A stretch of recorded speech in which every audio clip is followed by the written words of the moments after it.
Welcome back to the Lighthouse Within. This is your host, Ambar Paloma, and this podcast is all about helping you bounce back from life's inevitable setbacks as a stronger, happier version of yourself.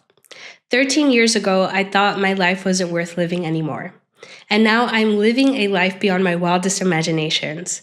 This podcast is everything I've ever learned along the way about inner strength and resilience, as well as everything that we'll learn along the way together. So I hope that you will tune in week after week to get your weekly dose of building your inner strength. Today's episode is all about reconnecting to your inner voice, aka your inner authority or your intuition. Last week, I talked a little bit about my mental health journey, and one of the things I had to work on that journey was reconnecting to my inner voice. I had a really hard time separating my voice from the voices around me. For example, the voices of fear, the voices of anxiety, the voices of my friends and family, the voices of society, the voice of all the negative, bitter people who can't wait to share their opinions with you. And I had a really hard time tuning into my voice, what I wanted, what I needed, and what I valued. And all those years, while I really struggled with tuning into my inner voice, I also really struggled with understanding what I wanted in any given situation. So when I would be faced with making a big decision, I would often ask myself something like, is this intuition or is this anxiety? And that question is where we're starting today's episode. Because I know I'm not alone. I know from speaking to friends, I know from looking around on social media that a lot of us have asked ourselves this question. And what I realized is really funny is that a lot of the time that I've had to ask myself this question, I ended up being right about whatever it was that I was worried about. I was so unsure of what I was picking up on the conclusion that I had arrived at, that I would even ask friends, hey, can you let me know if this is intuition or if this is anxiety? And I remember asking a friend this a few months back when I was going through a situation, and she told me, she's like, oh, this is always so hard for me. And she said, I've heard intuition is calm and anxiety is not. And at the time, I remember like my levels of worry were like on 10. I felt like I was going to explode. And what's funny about that is I actually ended up being very right about the outcome of that situation. So I was thinking back on that and I was like, what does that even mean then? Because I was feeling anxious, but I was actually right. So what does that even mean? And I was like, you know what? I'm going to get to the bottom of this. This is my service to society. This is my service to anxious people. This is my service to people who are doubting themselves. I am going to go figure out what the answer to this is. How can we tell the difference between our intuition and our anxieties? And I came upon Miss Joanna Hardis, who is an anxiety and OCD therapist. She's also the author of Just Do Nothing, and she had this to say about anxiety. She said, anxiety comes from a perceived or anticipated threat. It feels urgent and frantic, like you need to make a decision right now or this is just going to get more out of control.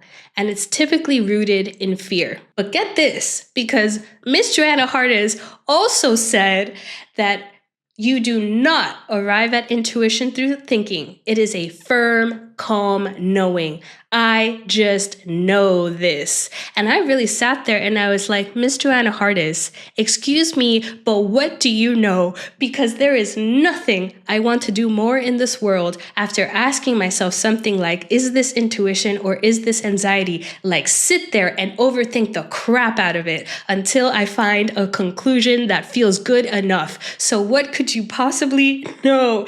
With your degrees from Cornell University and UPenn, some of the leading universities of this nation, what could you possibly know, Miss Joanna Hardis? And I had to fact check her because what she said did not align with my experience. And I was not about to go down that quickly, okay? I had to fact check her and I ran to the ultimate source, okay?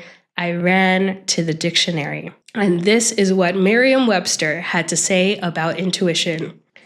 4 definitions, and the first one says, the power or faculty of attaining to direct knowledge or cognition without evident rational thought and inference. 2, the immediate apprehension or cognition. 3, knowledge or conviction. And 4, quick and ready insight. Oh my goodness. Joanna Hardis was right. Okay, anxious people of the world, next time you ask yourself, is this intuition or is this anxiety? You can go ahead and take off your thinking cap because apparently it is not going to help you. Intuition is not something you arrive at through thinking. And I was really reflecting on that third definition that Merriam-Webster gave us, a conviction. Because when I think of a conviction, I think of being in a courtroom. I think this is the word we use when we decide if someone is guilty or not guilty. This is the word we use when we sentence someone to jail. Your intuition did not come to play around with you. It came to say, order in the court. I came to convict someone today. Your intuition is sitting at the courtroom of your heart and your mind. It is the judge. It came to deliver a conviction. So if intuition is so powerful that it can give you a conviction without any evidence, then why do we doubt it so much? Where is the confusion? And this led me to some serious reflection, which I hope will be of service to you. Could it be that intuition has knocked on your door to deliver some bad news? Because something I realized about when I have asked myself this question is I have never asked myself this question when what I have intuited is positive. I have always asked myself this question when I'm afraid of what I have just concluded. Could it be that intuition came and said, hey, I know you don't want to hear this, but there's going to be another round of layoffs at your company, and you're going to be on that list? Could it be that intuition came to tell you, hey, that person that you think is a really good friend, they're not a good friend to you. They don't respect you. You're going to have to let them go. Could it be that intuition came and said, hey, you know that relationship you're in? Yeah, it's going to come to an end. Now, intuition came and very calmly and firmly told you these things, but these things are not good. These things, quite frankly, suck. So while you're sitting there between the time where your intuition has told you something and the time when the outcome comes to fruition, you are sitting there. And anxiety comes to sit at the table because guess what? A threat has been anticipated. And I've sometimes been in this situation and I realized that intuition came and gave me some bad news. And I was sitting there and I was hoping, I was praying, I was begging. I said, please let this be anxiety. Please let this be anxiety because I don't want to deal with the outcome of what I have just intuited. I don't want to face what you have just told me. Are you sure that you are intuition? Are you sure? Are you sure you're not anxiety? Because you know what? I'm actually a very anxious person. This is probably anxiety. Yeah, this is probably anxiety. So you know what? I'm going to not do anything because it's probably anxiety. You know how I always spin things in my mind? I bet it's not intuition, it's anxiety. And intuition is like, girl, you can hope and pray all you want. I already told you what I told you. So here's the thing about intuition and anxiety. Intuition is going to give you the same answer every single time. Intuition is sitting there watching you hope, pray, and beg that anxiety is the one speaking right now. And intuition is saying, girl, you can ask me today, you can ask me tomorrow, you can ask me in a week, you can ask me in 2 months, you can ask me in 3 years, the answer is going to be the same. Anxiety, on the other hand, is like the CEO of worst case scenario. They are the creative director of doom and gloom. Every time you ask anxiety is like, oh, you want more? You want more worst case scenarios, baby? You came to the right one, okay? Because I can spit them out just as fast as you ask me. Every time you ask me, I'm going to give you another worst case scenario. Intuition's like, yeah, I don't got to do all that. The answer is the answer, right? But anxiety is like a snowball rolling down the hill, turning into an avalanche coming for the village down below. Anxiety is like that one monster in Hercules. Yes, I am a Disney adult. It's like that one monster in Hercules where he's like cutting off all the heads. And when he cuts off one head, two grow back in its place. That's anxiety. So could it be that it's not, is this intuition or anxiety? This is intuition and worry, because intuition has just brought me some bad news that I don't want to face. Here's the other thing I realized. If intuition is a powerful voice of conviction, then the more we ignore its verdict, the more we're going to anticipate threats because we're going off track. And I think the more you make a habit out of this by things like people pleasing, not having boundaries, not knowing what you want, need, or value, going with the flow, when you know you don't want to go with the flow, right? The more you make a habit out of this, the more you introduce anxiety in situations. There's also this really famous quote, which is that depression lives in the past and anxiety lives in the future. But I think our intuition is always rooted in the present. It's not looking that far off. So if you're facing something where you just keep getting dragged further and further and further into the future, remember that anxiety is the creative director of doom and gloom. They are the CEO of worst case scenarios. And they're like, how far do you want to go? Because baby, I can take you to the ends of this earth with all of my worst case scenarios. So I think, intuition is very rooted in now. I'm looking at this situation in front of me, and this is the answer. Anxiety will go as far as you'll let it run, right? And I think the other reason why we find ourselves in this situation is because we don't have enough of a connection to our inner self. We don't have enough connection to our authentic self. So we don't know what we want, what we need, or what we value. So when we come to a conclusion, we can't say, does this measure up with my values? Yes or no? But it's like when you are more rooted in yourself, it's easier for you to tell that a conclusion is the right conclusion for you. Something that I would face a lot of the time when I was younger is that I would really struggle with validating my own experience, validating my own reactions. And so a lot of the time I would ask myself, am I allowed to feel this way? Am I allowed to feel this way? Am I allowed to want this? Am I allowed to need this? Am I allowed to value this? And I would oftentimes place the burden of validation externally. I would ask my friends, I would ask my families, I would ask mentors. And I think there is value in wise counsel. But if we're constantly putting the burden of proof externally, if we're seeking our validation externally, we can let people talk us out of things that are right for us and talk us into things that are wrong for us. Because ultimately, you're the only person who knows what is wrong or right for you. So I think that there's actually a bigger issue going on here. Asking ourselves, is this intuition or is this anxiety, is a symptom of not being in tune with ourselves. So when intuition speaks, when intuition sends you a conviction, you don't even know how to lean in and hear it because you don't know what intuition sounds like. You don't know what your inner authentic self sounds like. So why does this happen to us? Why do so many of us face this situation? The first reason is logic rules our society. We've already concluded that intuition is not something you arrive at through thinking.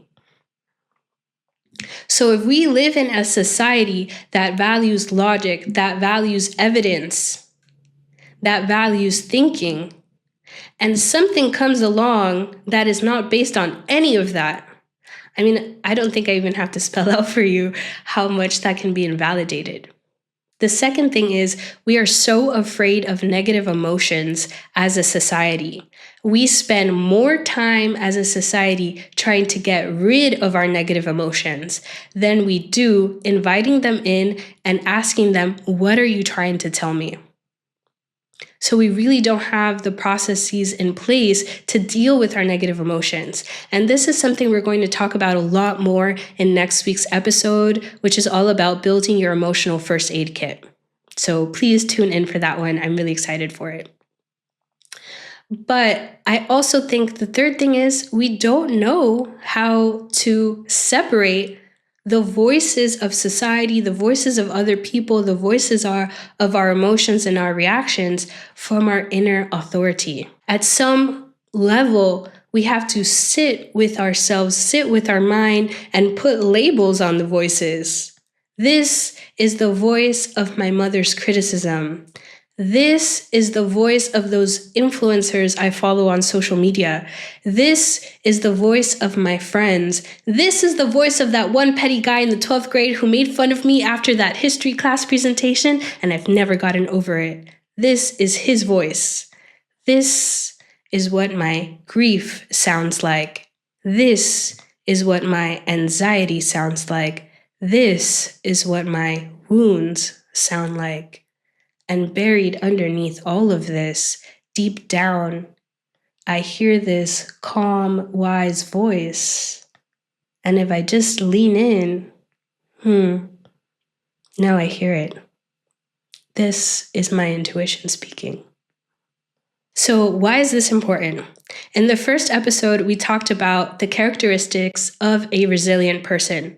And one of the things we talked about is that a resilient person has a strong sense of self. That means no matter what's going on around you, you are deeply rooted in what you want, need, and value. That means you don't have to externally validate your experience, your reactions, your emotions, what you want, what you need, what you value. You know. And again, that doesn't mean that you never talk to your friends about these things, but it means you are the first source of validating yourself, not anybody else. I've been reading this book lately, and I just know I'm going to reference it a bunch because it's a fantastic book. And it's called Welcome Home, and it's all about building a home for your soul. But she talks about really fantastic topics like compassion, self-awareness, self-acceptance, listening to yourself. And I know in the first episode, we talked about one of the things that we can do to guide our journey is to find guides, find people, find resources that will help us get there. And I definitely think this is one of those. So I'm going to go ahead and link it on my Amazon list so that if you're someone who wants to cultivate a stronger sense of self, you can read this book to help guide you there. And I just wanted to share this excerpt with you because when I read it, I was like, wow, this is exactly what my second podcast episode is all about. So I really wanted to share her words with you. It says, the most powerful voice you can hear within yourself is your own voice, the voice that stems from your authentic self. And if you spend too much time ignoring it, drowning it out with other voices, you don't recognize it anymore. These voices include your ego, the opinions of people around you, social constructs, and on and on. When you drown your authentic voice by listening to the voices of the world around you, you might be fooled into believing their voices are your authentic voice. So how do we start reconnecting to our inner voice? I think the first thing we need to do is perform a mindset shift. Understand that being emotional is not the same thing as having uncontrolled emotions. We live in a society where everything besides joy is a burden and a hindrance. And we place no value in emotions, but they can actually teach us so much about ourselves if we know how to listen to them and process them. Again, we're going to talk about that so much more next week when we talk about building our emotional first aid kit. So please tune in for that episode. So what's the first thing? If you're truly really disconnected from your inner voice, as I was in the past, I want you to start this journey by listening to your body. Now, what do I mean by that? I remember a few years back, a friend of mine who lived in another city came to visit me. And she was telling me about how she was doing. She was saying that she had all of this tension in her back and in her shoulders, so much so that she had these huge knots on her body. She was also saying that she was having stomach issues like indigestion. She said that she had so much trouble sleeping and that she was spending the majority of her time crying. She said all of this was affecting her so much, she went to the doctor just for her doctor to say, "We ran tests and we can't find anything wrong with you." Then I asked her because, she had told me that she had been suffering crying spells. And me, an empath, I was like, okay, girl, what's going on, right? And she immediately starts telling me about a group of friends of hers who were saying mean things to her, excluding her, gossiping about her. And when she would bring it up to them, they would tell her that it was all in her head. And I thought, how crazy was it that when I asked her, is something going on, she immediately started telling me about her friend group. So some part of her knew, but was choosing not to accept the answer that was in front of her. And because she was ignoring what she knew, it started manifesting in her body physically. Her body was literally screaming at her that something was wrong. And no doctor could have told her what was wrong, because what was wrong was that she needed a new group of friends. And there's like literally no pill in the world for that. There's no pill in the world that could help fix a bad group of friends.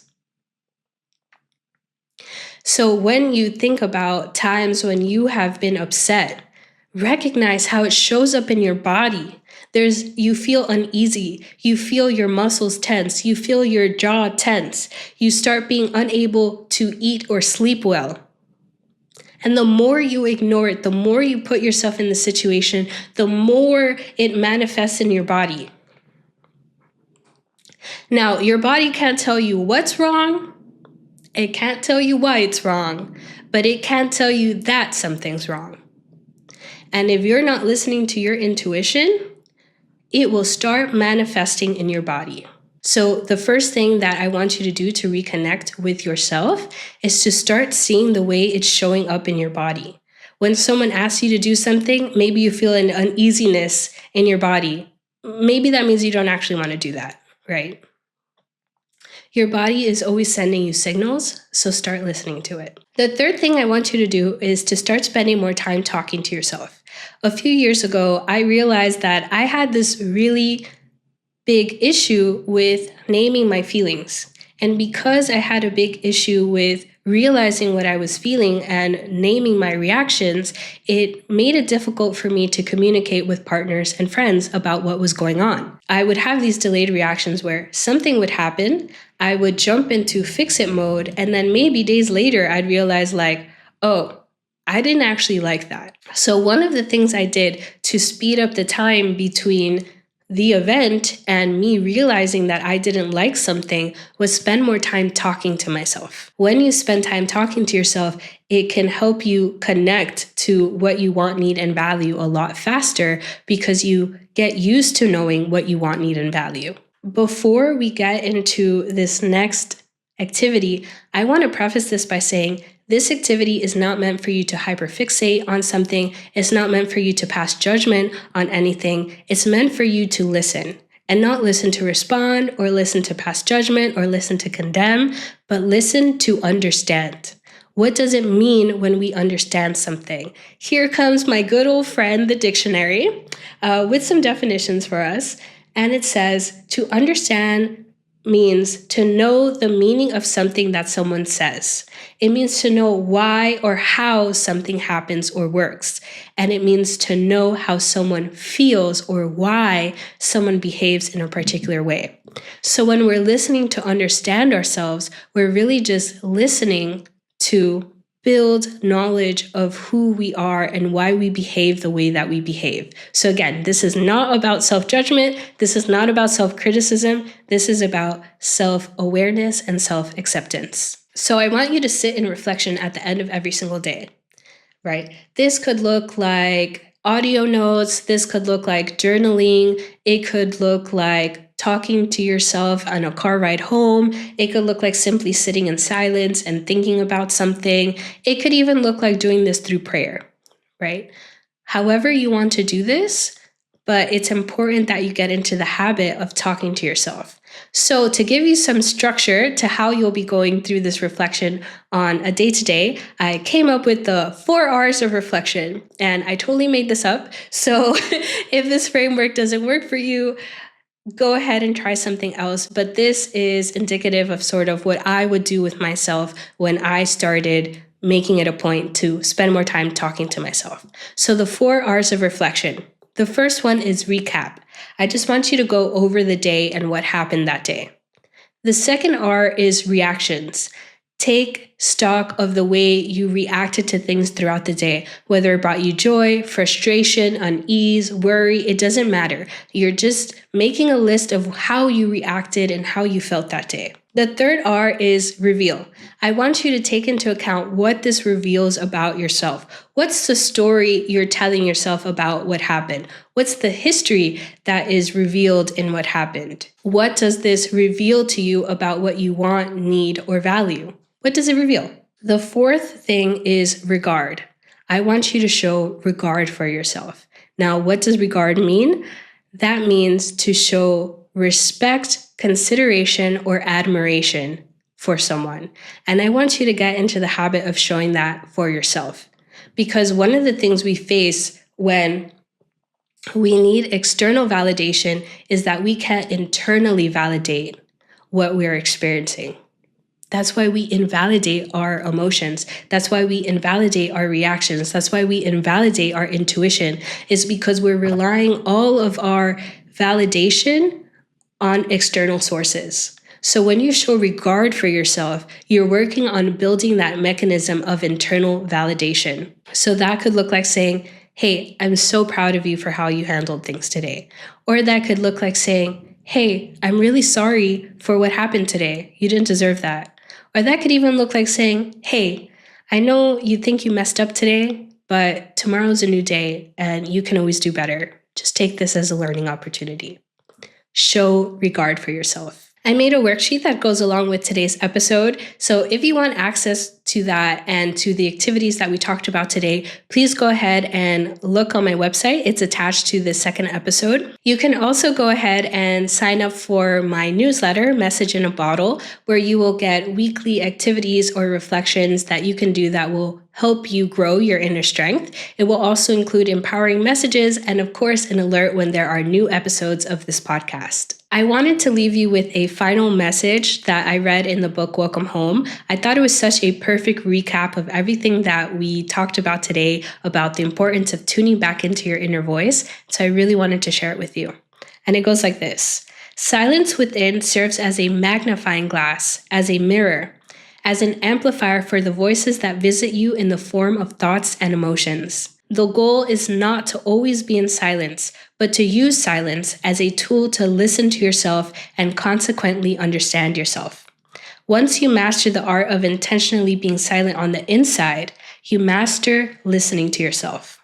And once you master listening to yourself, your state of being at home with yourself will become stronger.